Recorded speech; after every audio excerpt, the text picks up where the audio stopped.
everybody. All right. I want to talk about something, but I don't really know how to define what it is that I want to talk about just yet.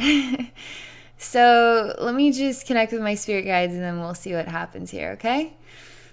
So. Okay, so they're showing me a reindeer looking back at me. It's definitely, it's a male. It's got really humongous horns. This deer has really large horns. It's looking back at me. It's just the upper head, the neck, and then the head, and then the rest of it's just sort of merged with cloud, white cloud. It's a buck. It's not a reindeer. It's a buck. He's coming through. He's running at me, but he's jumping over me. He's looking upward. He's jumping over me and then going into the sky. He is dancing on the air and then dancing up into the heavens. He's just galloping, sort of leaping leap after another, up into heaven.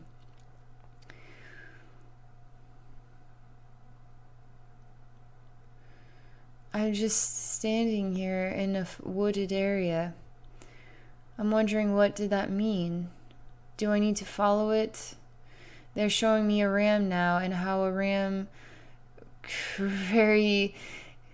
some miraculous way can climb up like a completely straight up cliff, like a completely vertical cliff. Like it has some miraculous ability to use those odd hooves to do the unbelievable. They're showing me it can defy. It seems like it defies gravity. I don't know how it creates balance like that and that ability to do that, but it can. It's mesmerizing. It's unbelievable. It just seems impossible, but they can do it. I'm watching it right now. I'm watching a ram just sort of, or goat or whatever. I mean, it's going up a very steep, like really awkward cliffside. And it kind of reminds me of the way this buck is sort of leaping up into the heavens. I'm mesmerized by it. There's a hand moving my hair and then whispering into my ear. There is quite a long whisper. It's a very important message, he says. A message for humanity. A message that is to be spoken to humanity. About movement. About scaling the impossible wall. How do we scale the wall? He's showing me fish bones. He is showing me them perfectly lined, one after the other. You would take your finger and go like it's a xylophone or something. There's something silly about it, but it's just a fish. Literally all the bones. It has very small, lots and lots of very small bones on either side. It's just moving up. We are seeing people and they're drumming really hard. There's lots of big drums here. Some of them are sitting down and then beating just one big drum. There's many. There's like maybe 5 men and they're just drumming. Some of them are sitting, some are standing. They have lots of face paint. Some of it's white and then it's black too. They have there's something about their hair and I can't understand it. It's like it's put into sort of wooden pieces, tied into wooden pieces in different places. They have tan skin and they look they're not African, they're not Caucasian, they're more like Native American, but they're not Native American either. There's something like that. They have tan skin. There's a big bonfire, it's dark. There's a ceremony. They're calling upon something. It's some spiritual thing. They're drumming really like back and forth, dun dun dun dun dun dun dun dun dun dun, like that. It's a really low rumble sound from the drums.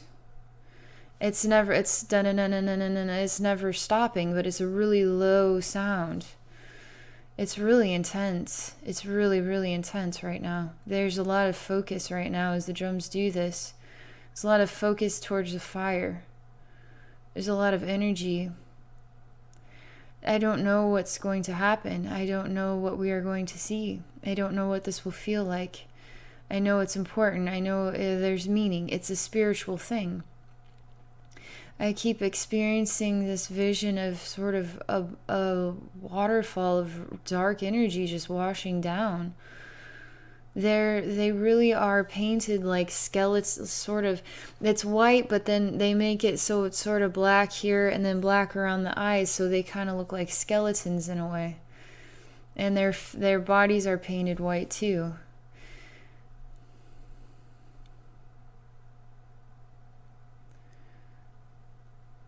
It has something to do with the dead. It's some spiritual thing, and it has to do with the dead. I don't know if it's necessarily dark or if it's just about death. And death can sometimes feel dark, right? They have no fear within them as they are going through this ceremony. These men are chanting something now, and the drums are getting softer. But they won't stop. No, no, no. They're kind of going slower a little bit too, and they're speaking some words.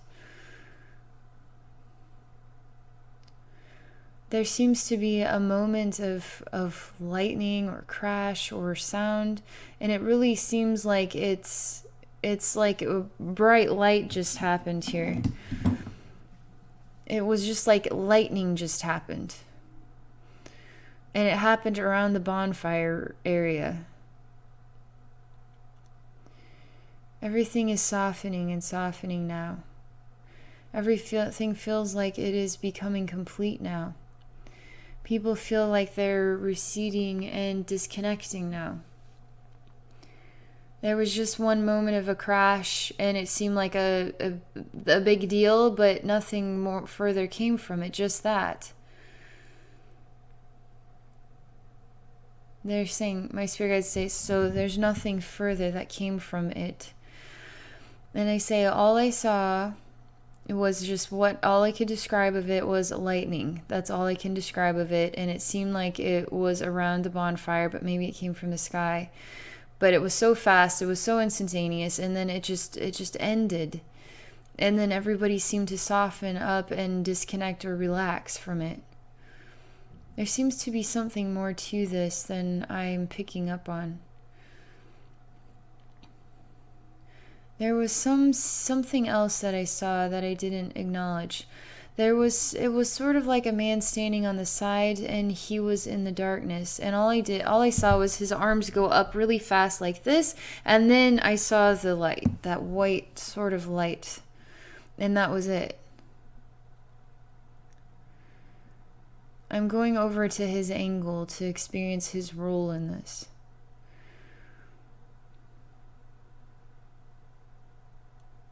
He has some higher shamanic sort of relationship with this. He has been doing some spiritual work over here this whole time, focusing. This guy and the drummers are focusing on the bonfire. There's other people here, but these are the only ones that I'm able to see. And he is really focusing on it. He seemed to have thrown something into it to create like a blast of some kind.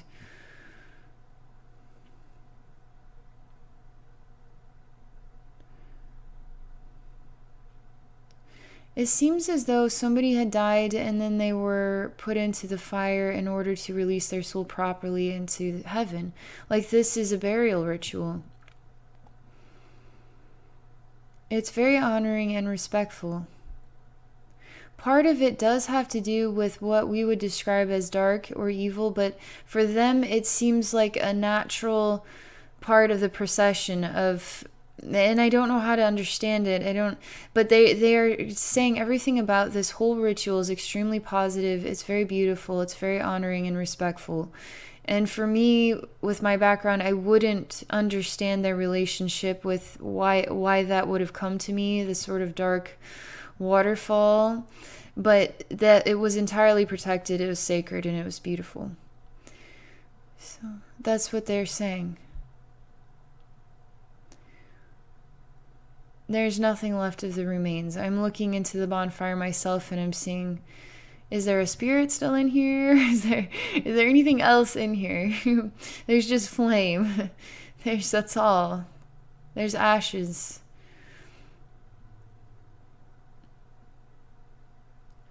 Everything feels really complete. Everybody feels, it's almost like part of the ceremony purifies everybody's heart too.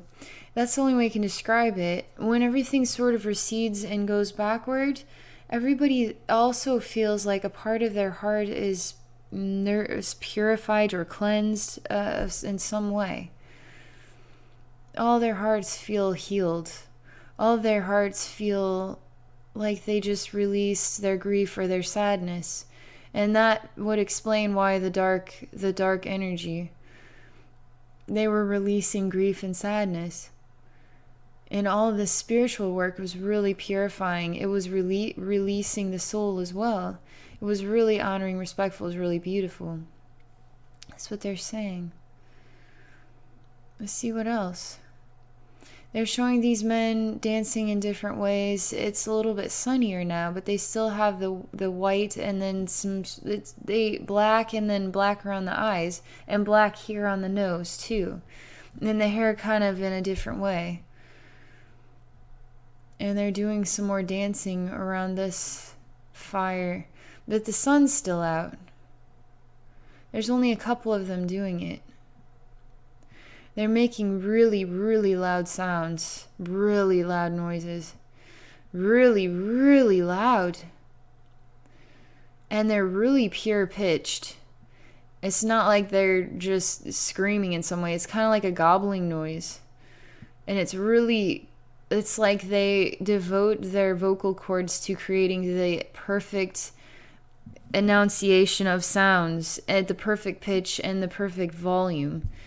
There's nothing amiss about the sounds are dead on each time. And they're loud. And they're clapping their hands. Some of their feet are moving up and down. They're in a rhythm. And the rhythm is creating sort of a spiritual trance state. They're not at all, they're totally taken beyond the body experience into something far more spiritual. And it's extraordinary. And the way I feel it is, I feel the movement of the body and the sound actually completely release me from my own mind. I wouldn't have a thought about it. I'm just instinctively making the noises and doing the rhythms and feeling myself totally free from my body. I'm in the body, but I am totally free from it as well. I feel alive. I feel free from my own body. I feel the freedom of completely disconnecting from the human experience in a way that the mind is there. I feel disconnected from the mind. I feel entirely part of my body and part of rhythm and part of sound, part of movement, part of creation in that way. It is absolutely, it's amazing. It's an amazing, amazing feeling. It's so awesome.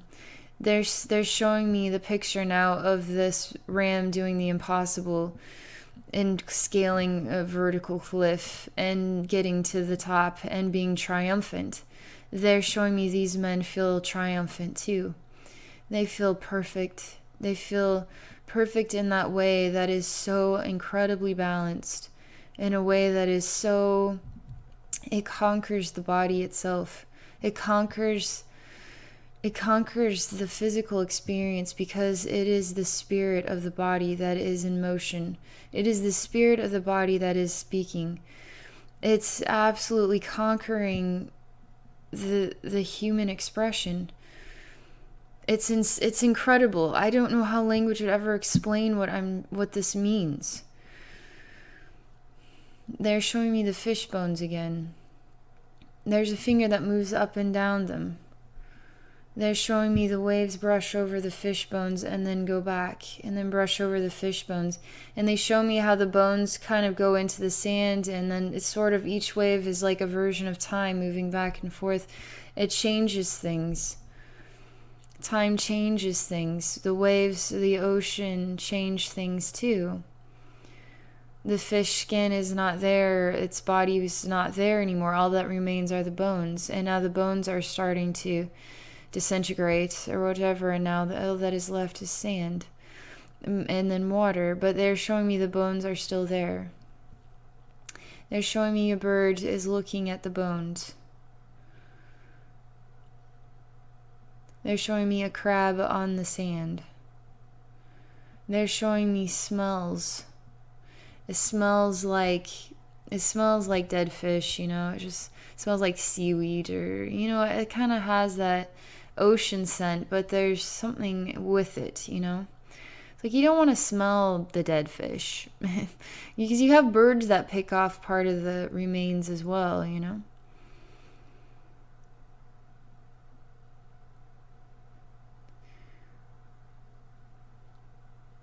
There's another image of a fish that's wiggling really. It's like it's caught on a hook, and if there's a fisherman, and it's wriggling, and it's getting pulled out of the water, and it just won't stop wriggling its body as it's being pulled from water into air.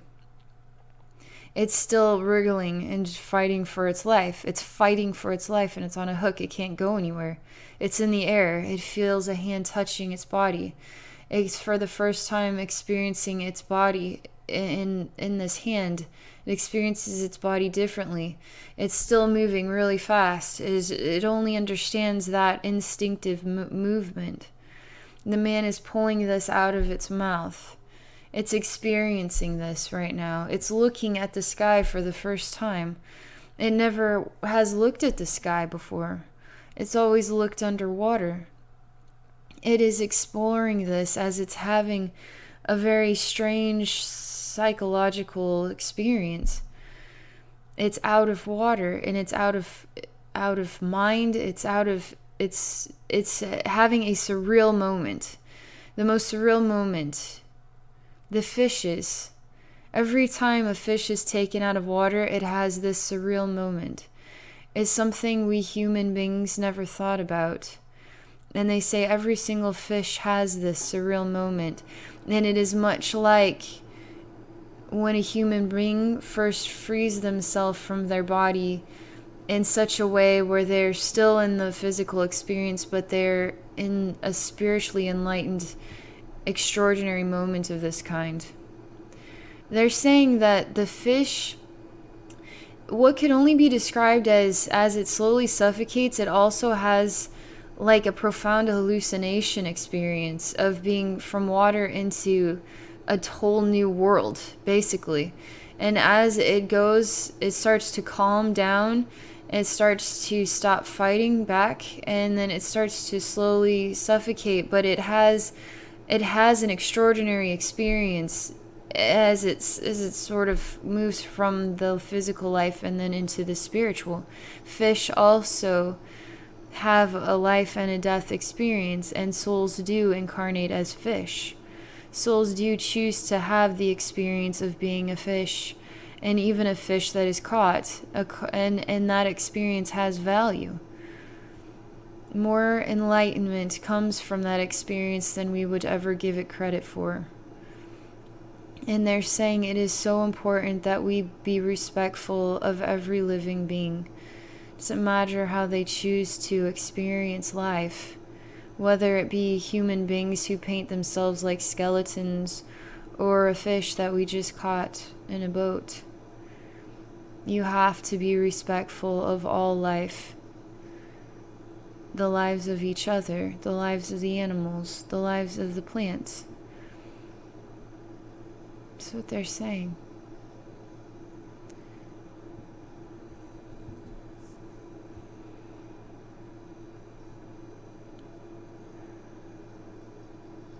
They're showing me this buck is galloping into the next lifetime. It's freely moving on into heaven with joy. That's what they're saying. So that's the message. I'll let you decide what it means to you. All right. Well, thank you for watching. And if you're interested in visiting with me one-on-one, I do share spiritual healing and psychic readings at my website at abbynormalswisdomquest.com.